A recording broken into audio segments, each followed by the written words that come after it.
So a bit of a change for the channel now. So I obviously I've done mainly indoor aroids for all of my videos so far, but I also have made a real commitment to outdoor aroids, and I'm in the UK, so it's outdoor aroids that can cope with a zone 9 climate. So let's take a look at my beginning adventure with my outdoor aroids.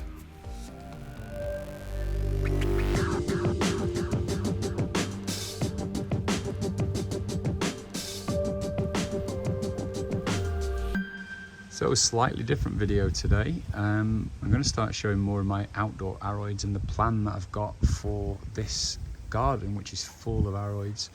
I'm calling this phase 2 because I've removed a lot of the things that are stopping me from being a more dedicated outdoor aroid collector.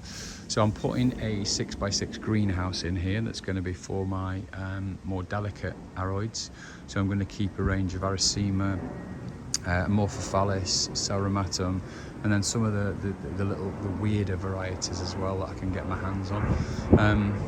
I've got a lot of colocasia at the minute, but they're all oh, listen to that playing. We're right in a runway, so a runway path, so it's not brilliant when you're recording. So yeah, I've got colocasia all over the garden. So this is a Black Magic down here, and that one up there is colocasia metallica. So what I'm planning on putting up at the back here is aroids that can cope with quite dark areas, because I'm gonna grow, but basically the back of the greenhouse will be quite covered with things. So I'm hoping that I can get something down the back that will grow in almost complete shade, really. So I'm thinking of something like this, which is Pinellia. These are like Arisaema, so a little bit like Jack in the Pulpits. Hopefully you can see those spathe and spadix there. So let me zoom in a little bit. You can see those. So I've got a couple of varieties of these. In some parts of the world, these are like weeds. This one's obviously taken, so I'm going to get some pups off that at some point, so you can see the berries in there. So I'm pretty sure they've taken.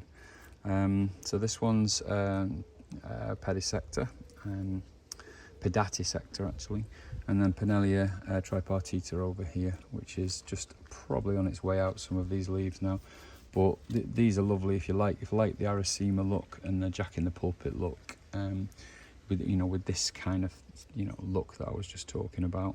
Then these are the kind of things that will do well in that kind of shaded environment.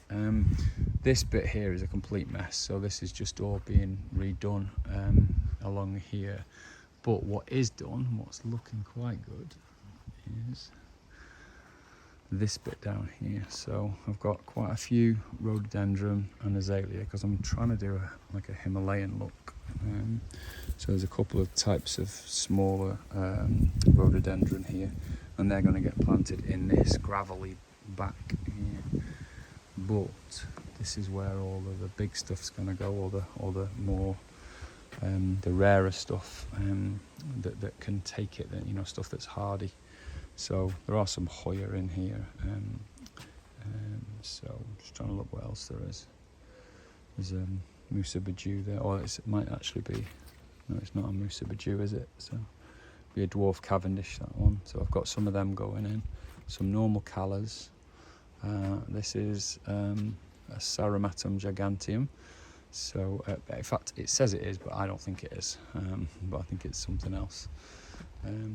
Got some Arisaema Bottier down here, and along the front, I may regret this, but I've got Arum italicum all the way along. They've all gone to seed, and even down here, under here, you can see them all coming up. That's a Cerumatum giganteum with a single leaf. That's just died back the inflorescence.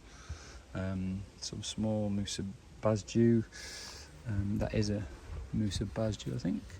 Yeah, pink China colocasia, a few more calla, and then down here we've got some Cerumatum venosum Indian giant. So these are going to be big smelly boys, and then a couple of my favourites down here. So tortuosum. So this is Arisaema, and these are going in the ground here.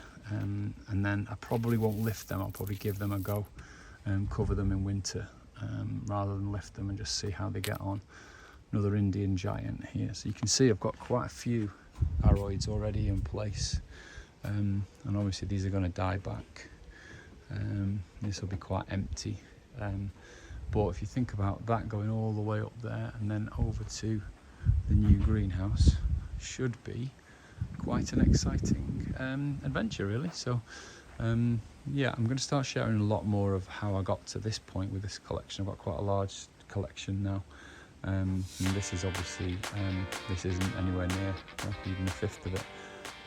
So I'm going to share what I've been collecting and where I've been getting them from, and then as the different varieties start to come through and as I get the greenhouse up, I'll share the progress as it gets going.